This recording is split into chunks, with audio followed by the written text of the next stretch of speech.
So I learned a new word last night, and I learned it in the show that I did with Global Witness and with Rex Bear and with Steve Olson, and of course, and myself. I learned this new word called the conspiratorium. And I love that word. It's such a great little word, the conspiratorium. And I'm not sure, but I think that, it's talking about us, the conspiratorium, the people that believe in conspiracy theories, alternative information. We're known as the conspiratorium. And I really enjoy that word. I think it's a great word.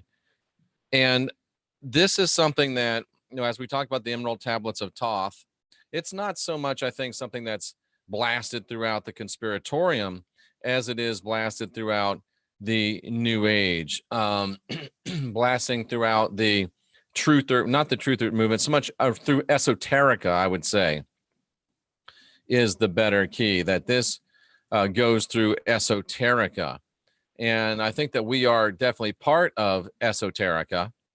And we're going to look at this, the Emerald Tablets of Thoth, the people that are in esoterica, people that are in New Age, people that are in alternative information. We love to talk about the Emerald Tablets of Thoth. And it's funny because it was something that I didn't really care for too much. It's something that I didn't really ever get into. But finally I did a few months ago, maybe 2 months ago. And we've had a little bit of a hiatus from the Emerald Tablets of Thoth, but we are going back in. We're going in full force. We're going in wall to wall, treetop tall, locked and loaded, and ready to bring pardon me, ready to bring you some heavy duty information. I hope that you'll watch my morning mantra from today. How long are you willing to spend all of your time transmuting?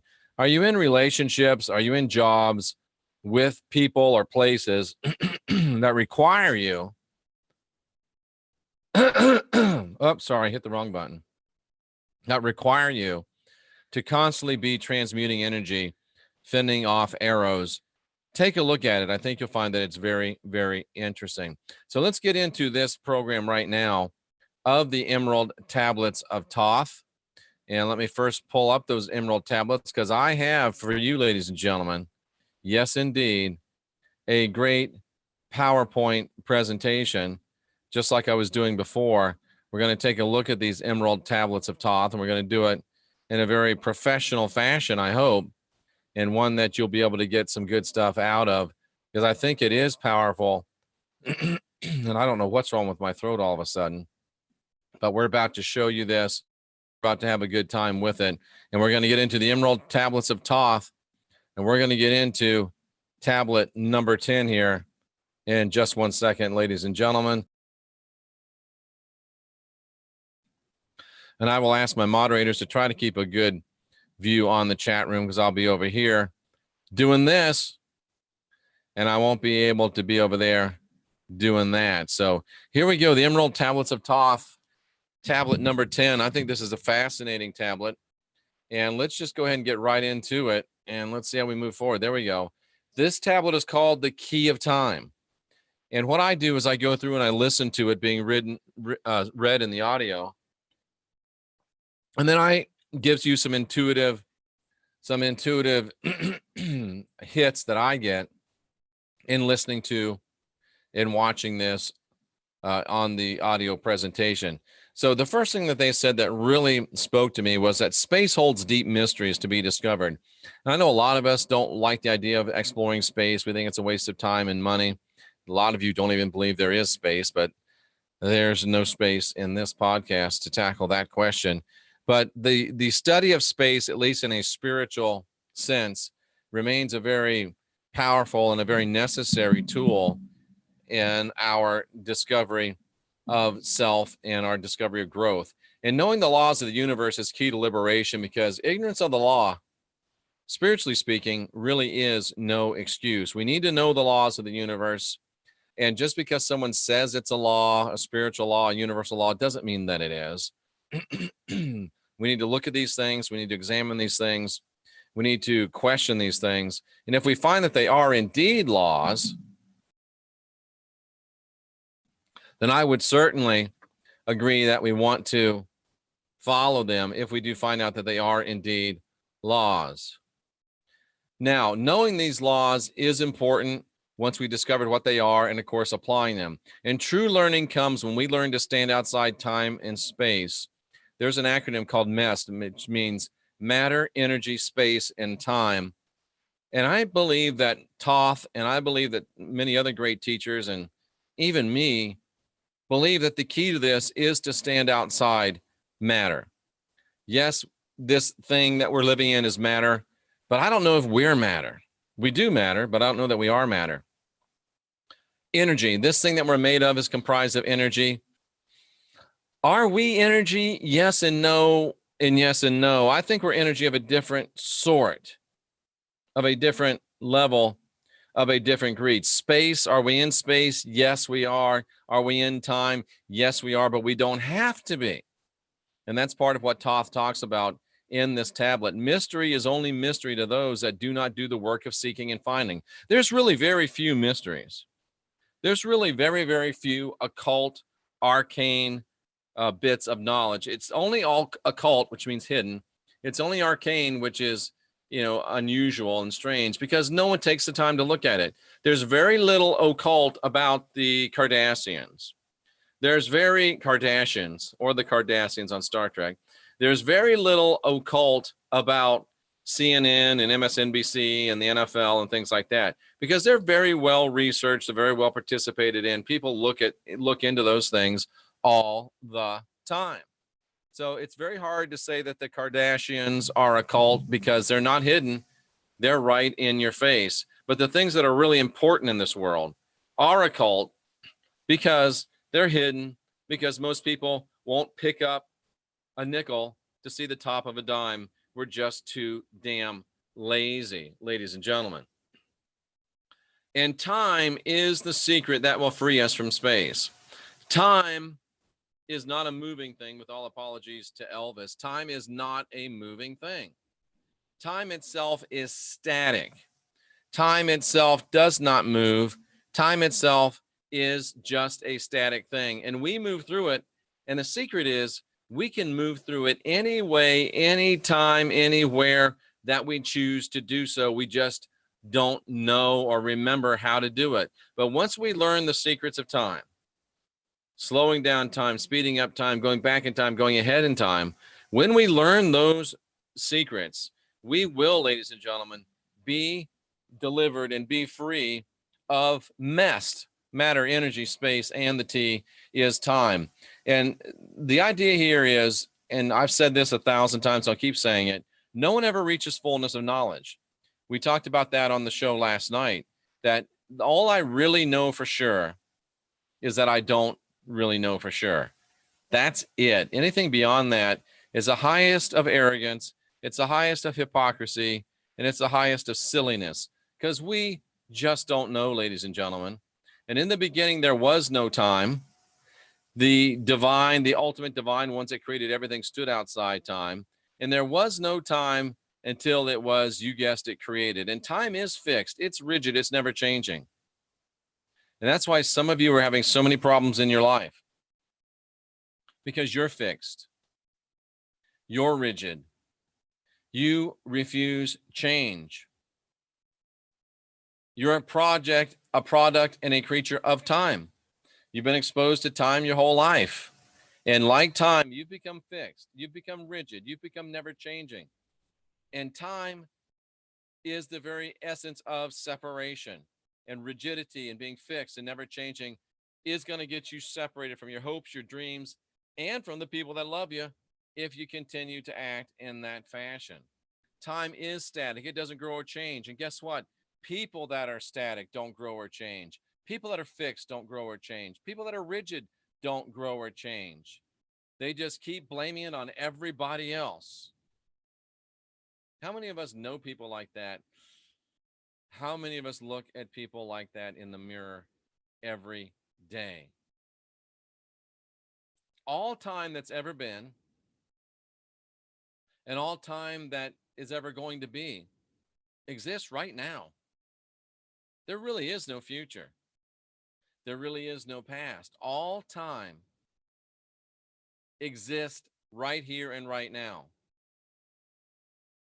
And time is the key to all the mystery. So if all of time exists right here and right now, ladies and gentlemen, then all of the keys, all of the answers to our mysteries exist right here and right now, ladies and gentlemen. We just have to learn how to tune into them. Time is exclusively angular, says Toth. It follows straight lines, and curves hold our freedom from time. He says spiral upward and to the right is the way to freedom. And if you're spiraling upward and to the right, you're going like this. You're going up. But not only are you going up, watch, you're going, see, because it's to the right. Not only are you going up, but you're going in and up and in and up and in and up. What's the key here? The way up is the way in. The way in is the way up. That's profound. Let me say it again. Toth says to spiral upward and to the right, upward and to your right. If you go up and to the right, you're going in. You're going up and in. Or are you going in and up? Well, you're actually going up and in, up and in, up and in, up and in, up and in. That is powerful. If you'll remember just that, the only way up is the way in. And if you're going left, spiraling up and to the left, you're going out and up and out and up and out and up and out and up. And that's what you people do. You go out of yourselves for answers in an attempt to get up, when you're supposed to go into yourself for answers in an attempt to go up. And the right one works, the left one doesn't, because you're turning to other things, other places, other people. Upward and to the right, that's worth the price of admission right there, ladies and gentlemen. And Toth tells us there's nothing new. No new time. That's the same thing Solomon told us. And Solomon was supposedly the wisest man of all time. Or was he just the wisest man? What's this time thing? There's nothing new. Everything that we need, we're not waiting. Oh, we're just waiting for that magic bullet. We're just waiting for that thing. We're just waiting for that person. We're just waiting for that place. No, it's all here right now. There's nothing new. Solomon said that. There's nothing new under the sun. Those who fail to learn from history are doomed to repeat it. Well, if you go to school on the same route or go to work on the same route day after day after day after day, what happens if you don't learn the route? Then every day you're all stressed out and maybe you're going to get to the wrong place. But of course, after 2 or 3 weeks of school, you know your way. After 2 or 3 weeks at work, you know your way. How many times do you have to go through history before you learn your way? But so many of you and so many of us refuse to learn from history and have refused to learn. So we've repeated it via and through reincarnation. And it's funny that Toth moves right from talking about reincarnation into saying light is the goal, do not be seduced by darkness. And there's this new teaching in the conspiratorium. There's this new teaching within New Age and New Truth realms that darkness is the good thing. Now, we do need darkness. Darkness shows us light. We do need light. Light shows us darkness, but light is the goal. Don't be seduced by darkness. I'm not going to get into that anymore. Light is at the heart of all matter, not dark. Light is at the heart of all matter. Life is at the heart of all energy, all space, all time. Light is at the center of all of us. And tuning into frequency is the key to time. It's vibrations, it's sounds, it's words. We have to learn to tune in and understand frequency and vibration. And here's something very interesting. Words are the key to opening the divine way, Toth said.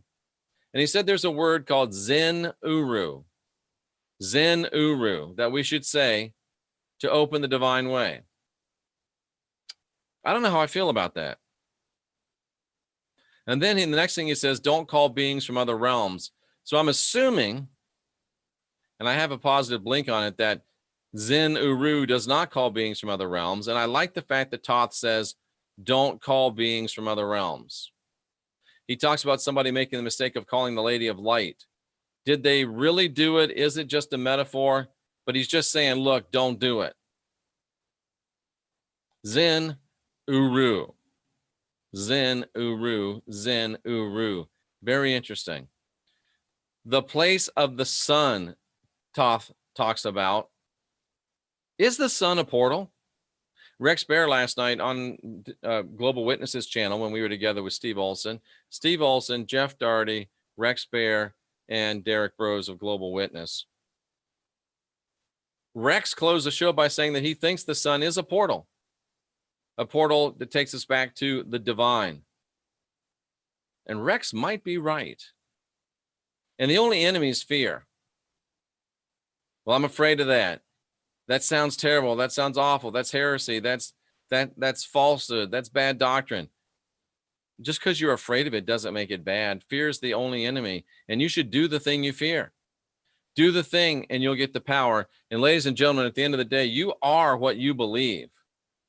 If you believe that good things are going to happen, good things are going to happen. If you believe that bad things are going to happen, bad things are going to happen. Whether you think you can or you think you can't, whether you think he can or you think he can't, whether you think she will or you think she won't, you're right. If you wake up and say, oh, what's going to go wrong today, you're going to find out. If you wake up and say, oh, what's going to go right today, you'll find that out too. You are the master of your own destiny. The Christ said, with our words, we create the reality in which we live. Our words, what did he say? Your words will either, the gist of it is your words are either building blocks or wrecking balls. By every word that proceeds out of a man's mouth, he'll be justified. Your words decide your world. Wake up asking what's going to go wrong, you'll find out. Wake up asking what's going to go right, you'll find out. James Barnett says that the sun's a doorway out of this matrix system. All active suns are, especially Sirius. Are you serious, James Barnett? I'm sorry I couldn't help it. I don't know anything about that. I really don't. Thank you, Dalai Lama. He said it. Europe should be European. Okay. Let's see if we got anything good in the chat room. You haven't read about that yet. Woohoo, loving researching it. Running around the clocks, stuck in a box. Everything that ever happens and will happen is happening right now. Priscilla Padron, I believe that. Space and time is curved energy. Melissa Toth says it's straight energy. Interesting. Darkness is the key, people. We have been programmed not to go there. I disagree with you, PG. I think light is the key. But if you want to go to darkness, that's okay. Don't say, I didn't warn you. Priscilla believes the sun is a portal. James thinks the sun is a doorway out of here. Fear is of the enemy to hold us back. Love breaks the matrix. And Raina says love is the only kind of truth that will stand. I have a hard time arguing with that, ladies and gentlemen. So that's the 10th. That is the 10th tablet, Emerald Tablet of Thoth. It goes up to 15, 11, 12, 13, 14, 15. There's 5 more. I will get through them all. I won't get through them all today, although I could, but I won't. But I will be back with some more broadcast excellence for you today. Check out the show on Global Witnesses channel.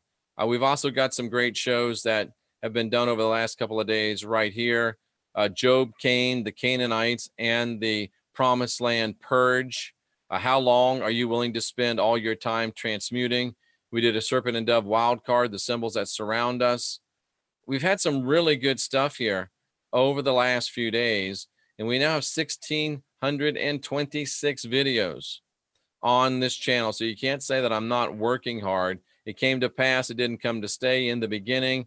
Yahweh admits that he's the beast and that Moses is the false prophet. Shocking truth in plain sight. Ladies and gentlemen, a lot of great stuff here. A lot of great stuff coming up. Wayne Steiger, Rex Bear, Jay, how can I forget? How do you forget Jay? Jay Campbell, more Serpent and Dove. Get ready, cousins, because we are the last generation of real humans. and we want to get you fixed up so we can get busy.